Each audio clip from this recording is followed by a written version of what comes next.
Bom dia a todos. Hoje então vamos iniciar um novo capítulo do livro No Mundo Maior. É o 10º capítulo, que se intitula Dolorosa Perda. Então vamos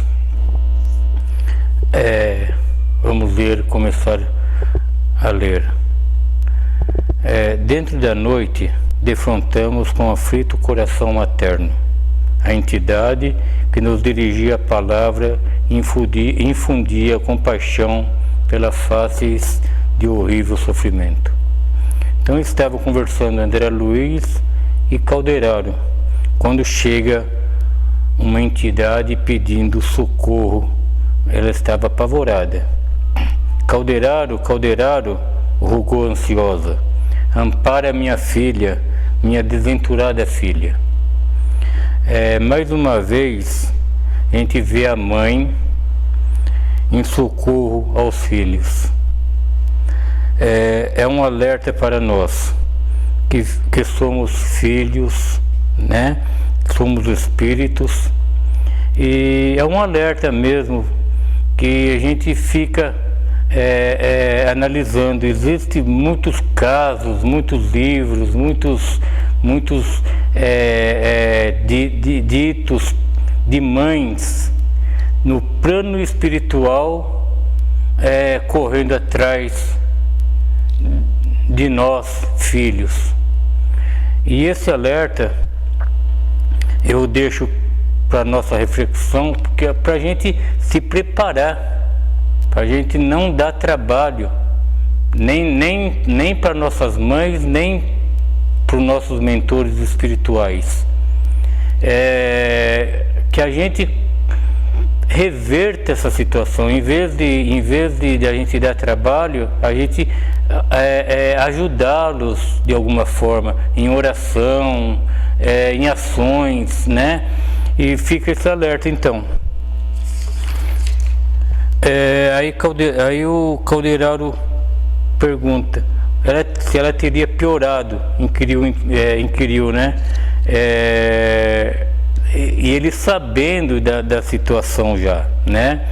Calderaro já conhecia o caso da filha dessa mãe desesperada, e ela responde: muito gemeram os tremendos lábios dessa mãe aflita.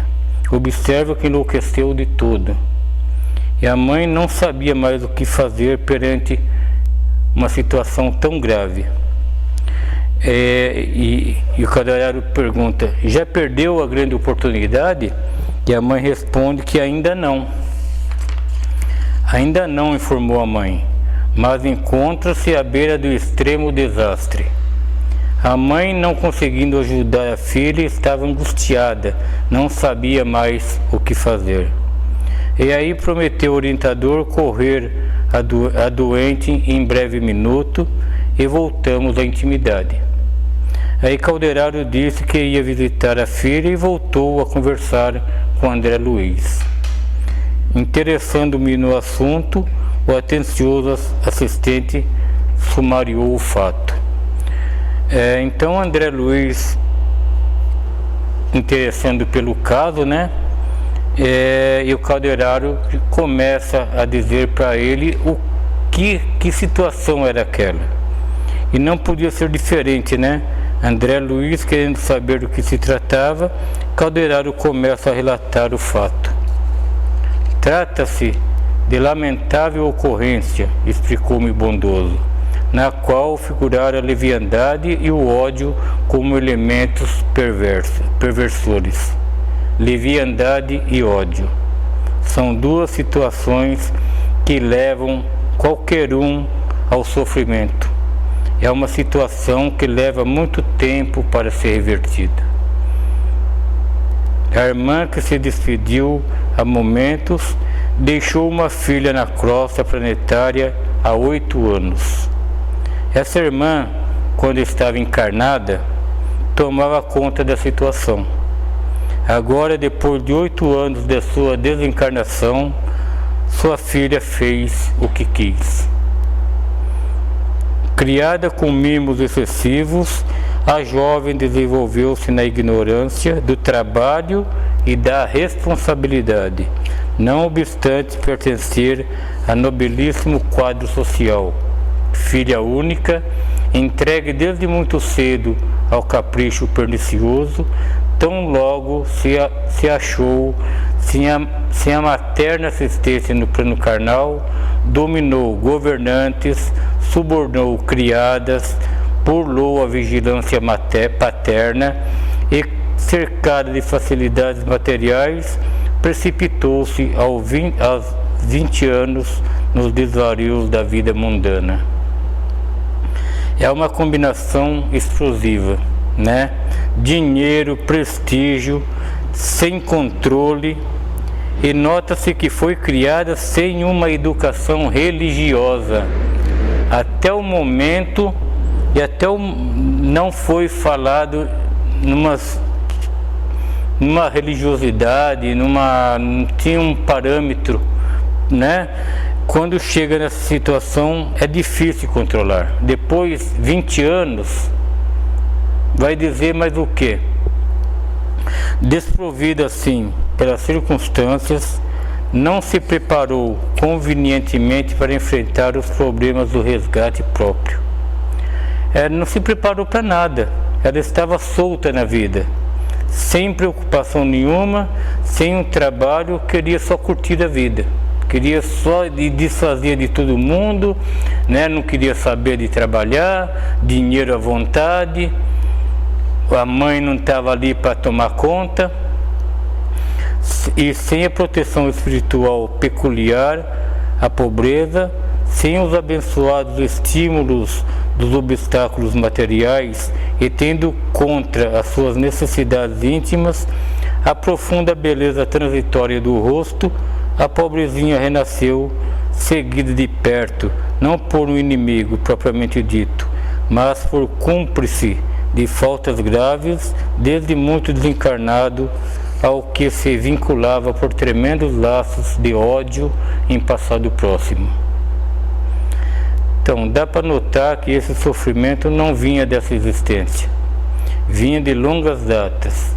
O vínculo dessa nossa irmã a esse irmão que se diz seu inimigo vem de muito longe.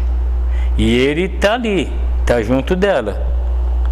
Foi assim que, abusando da liberdade em ociosidade reprovável, adquiriu deveres da maternidade, sem a custódia do casamento, reconhecendo-se agora nessa situação aos 25 anos, solteira, rica e prestigiada pelos nomes da família. Ela, com 25 anos de idade, com tudo que ela tinha, prestígio, nome, dinheiro, ela não queria essa responsabilidade de ser mãe. Não tinha preparo nenhum para ser mãe, para pegar um filho no colo, não tinha. Como é que ela ia?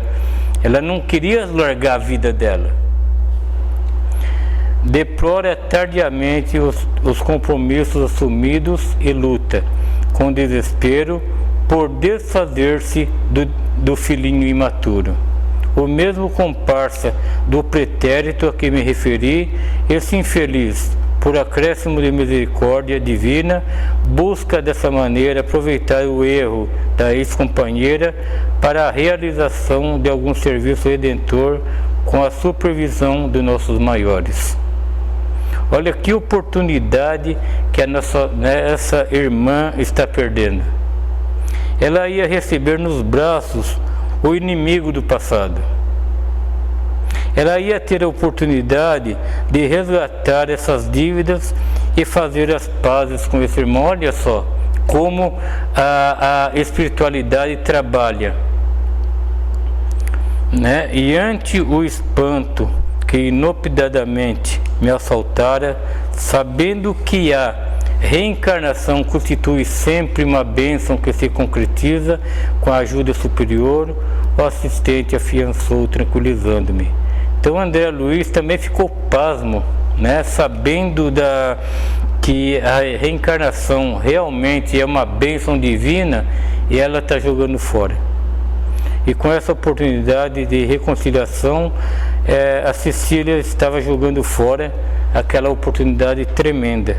E Calderaro prossegue: Deus é o Pai amoroso e sábio, que sempre nos converte as próprias faltas em remédios amargos que nos curem e fortalecem. Se ela aceita a gravidez de bom grado, e se recebesse o filhinho, que era o inimigo do passado, ela ia dar um salto enorme na evolução. Infelizmente, né? Foi assim que Cecília Demente, que dentro em poucos visitaremos. Então, recolheu da sua leviandade mesma a extremo recurso, capaz de retificar a vida. Ela tinha oportunidade de um novo recomeço, mas não estava preparada para isso. Então, Calderaro põe o André Luiz ao par da situação, né? E aí eles vão visitá-la. Entretanto, a infortunada criatura reage ferozmente ao socorro divino, com uma conduta lastimável e perversa. Como a nossa irmã também, perdemos a oportunidade de reparação, de perdoar, né? O nosso irmão do passado, sei lá, estender a mão a alguém que passa por nós. Muitas vezes a gente perde essas oportunidades que a vida nos dá.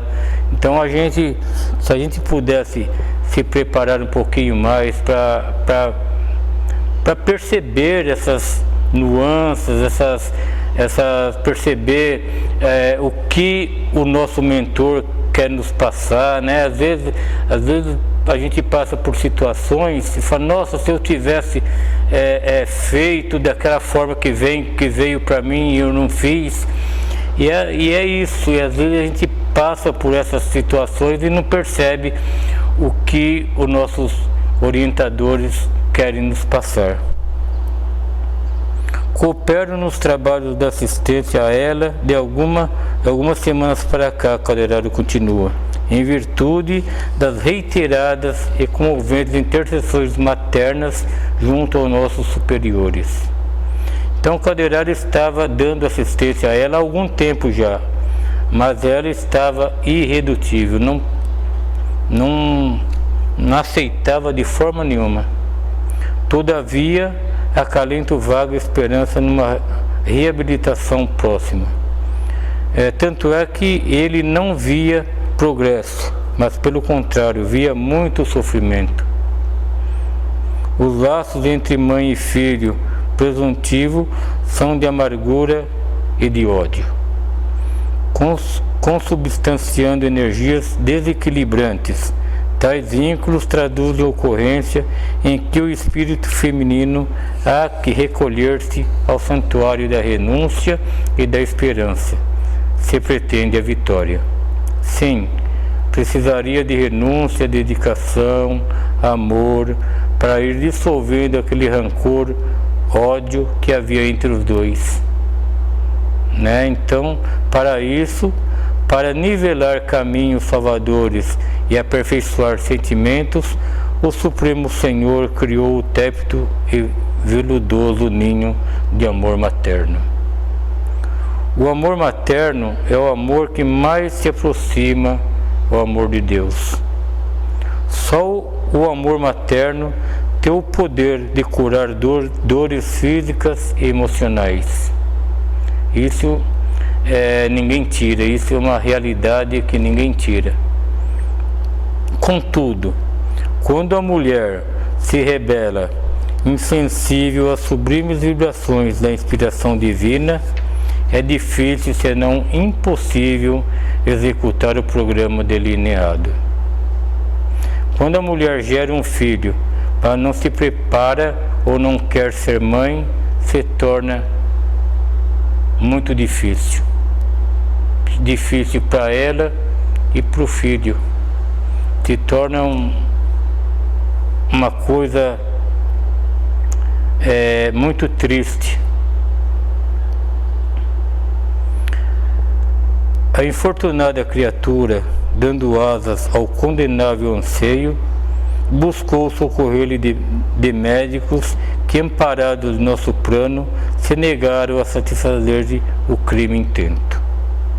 Aos nossos irmãos da espiritualidade, trabalhando para que Cecília desistisse da ideia do aborto, né? Então eles estavam cercando ela de todas as maneiras para que ela desistisse. Mas o que aconteceu? Valeu-se então de drogas venenosas, da quais ia abusando intensivamente. Aí ela se valeu de venenos abortivos por conta própria, minando assim a sua saúde mental e física. A situação mental dela é de lastimável desvario. Ela estava totalmente fora de si, estava transtornada à beira de um colapso. Calderaro continua: não temos minuto a perder, visitemo-la. Decorridos alguns instantes, penetrávamos o aposento confortável e perfumado. Estirada no leito, a jovem mulher debatia-se em convulsões atrozes. Ao seu lado, achava-se a entidade materna, na esfera invisível aos olhos carnais, e uma enfermeira terrestre, dessas que força de presenciar catástrofes biológicas e dramas morais, se tornava menos sensíveis à dor alheia. Aí quando Calderaro e André Luiz entram no quarto e que eles veem a mãe, a doente e uma enfermeira fazendo o trabalho dela, que de tanto ver situações idênticas que não ligava mais, ficava insensível à situação. Eu acho que uma enfermeira numa situação assim nem liga mais, já é tão comum, é uma coisa tão absurda e comum. A mãe da enfermeira adiantou-se e informou-nos: a situação é muito grave, ajudemo-na por piedade. Minha presença aqui se limita a impedir o acesso de elementos perturbadores que prosseguem implacáveis em ronda sinistra. Eu fico imaginando o trabalho que a mãe estava tendo naquele quarto. De tantas entidades afins que estavam ali rodeando, querendo que se concretizasse. Ele estava ali. Engraçado que na vida é assim, existem os dois lados, sempre existem os dois lados. Você no meio com o seu problema, e tem aqueles que querem te afundar mais e aqueles que querem te ajudar. E aí, que lado que você está se preparando? Né? Que lado que você quer? Se afundar mais? Ou você quer ir para um bom caminho? A escolha é sempre nossa, e ela estava fazendo a escolha dela. O assistente inclinou-se perante a doente, calmo e atencioso, e recomendou-me cooperar no exame particular do quadro fisiológico. Calderaro então vai em socorro à nossa irmã e pede a colaboração a André Luiz, que de pronto começa a ajudá-lo. A paisagem orgânica era das mais comoventes. A compaixão fraterna dispensar-nos-á da triste narrativa diferente ao embrião prestes a ser expulso. Até agora nós estamos falando da Cecília, essa menina que não queria o filho. Mas como será o espírito que está para reencarnar? Como ele estava passando por aquela situação, por todo aquele sofrimento, né? Então existem dois sofrimentos ali: o da mãe que não queria e do filho que queria. Circunscrito à tese de medicação a mentes alucinadas, cabe-nos apenas dizer que a situação da jovem era impressionante e deplorável. Ela causou a si um sofrimento enorme, trazendo consequências gravíssimas para o corpo físico e perispiritual. Então ela estava numa situação, todos os centros endócrinos estavam em desordem, que os órgãos autônomos trabalhavam aceleradamente. O coração acusava estranha arritmia, e debalde as glândulas suporíficas se esforçavam por expulsar as toxinas em verdadeiras torrentes invasoras. Nos lomos frontais, a sombra era completa. No córtex encefálico, a perturbação era manifesta. Somente nos gânglios basais havia suprema concentração de energias mentais, fazendo-me perceber que a infeliz criatura se recolhera no campo mais baixo do ser, dominada pelos impulsos desintegradores dos próprios sentimentos transviados em cultos. Dos gânglios basais se aglomeravam as mais fortes irradiações da mente alucinada. Desciam estiletes escuros que assaltavam as trompas e os ovários, penetrando a câmara vital, quais tenuíssimos venáculos de trevas, e incidindo sobre a organização embrionária de 4 meses. André Luiz nos traz com detalhes o sofrimento dessa irmã, a dor que ela estava sentindo. Ela desalinhou todos os órgãos do seu corpo, mas ela estava irredutível, estava com o pensamento fixo, não queria esse filho. Eu fico imaginando que dor, mas eu acho que a dor moral é muito maior. A dor moral, naquele momento, ela já estava passada, já não estava, acredito eu que nem sentia dor mais, de tanto sofrimento. O quadro era horrível de se ver. Buscando sintonizar-me com a enferma, ouvia-lhe afirmativas cruéis no campo do pensamento. Odeio esse filho intruso que não pedia vida. Expulsá-lo-ei.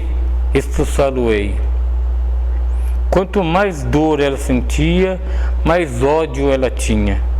Ela estava culpando o filho da situação que estava passando. A mente do filho, em processo de reencarnação, como se fora violentada num sono brando, suplicava chorosa: poupa-me, quero acordar no trabalho, quero viver e reajustar o destino. Ajuda-me, resgatarei minha dívida, pagar-te-ei com amor, não me expulses, tem caridade. Esse espírito que estava prestes a reencarnar suplica pela mãe. Não queria perder a oportunidade de reparar suas faltas, mas a mãe não queria saber. É triste, né? É muito triste ver uma situação assim. O que falar? O que fazer com essa mãe? A não ser oração, a não ser tentar pegá-la no colo e mostrar a realidade para ela. Talvez nessa encarnação não mais. Talvez nessa encarnação ela não tem mais condição, mas na próxima sim. Nunca, amaldiçoado sejas, dizia a desventurada mentalmente. Prefiro morrer a receber-te nos braços. Envenenaste minha vida, perturbaste a estrada, detesto, morrerás. Aí está o auge do sofrimento. Como ajudá-la nesse momento? Como reverter essa situação? E os raios trevosos continuavam descendo a jacto contínuo. Calderaro ergueu a cabeça, respeitável, encarou-me e perguntou: compreendes a extensão da tragédia? E com essa pergunta do Calderaro, eu encerro essa primeira parte desse capítulo, dizendo que André Luiz nos trouxe esse caso para nossa reflexão. Mas existem milhões de casos assim. Eu fiz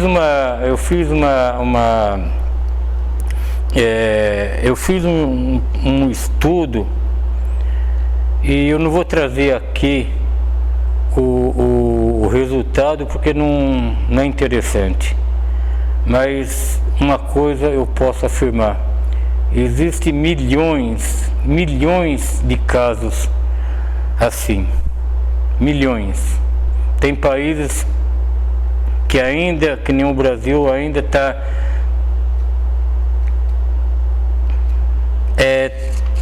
querendo a não, uns querem um aborto, outros não querem. Então o Brasil ainda está nesse impasse de não deixar. Mas tem país que já liberou, tem país, quer dizer, a única coisa que nós cristãos que podemos fazer é orar, é pedir para a espiritualidade, pedir a Deus que um dia que seja extirpado essa condição de aborto, seja retirado do nosso planeta, que seja algo que não se pense mais nisso. Um dia a gente vai passar por tudo isso, é um aprendizado que nós temos que encarar, mas eu acredito que um dia passaremos por tudo isso e não mais haverá esse tipo de situação no nosso planeta. Obrigado e que Jesus nos abençoe.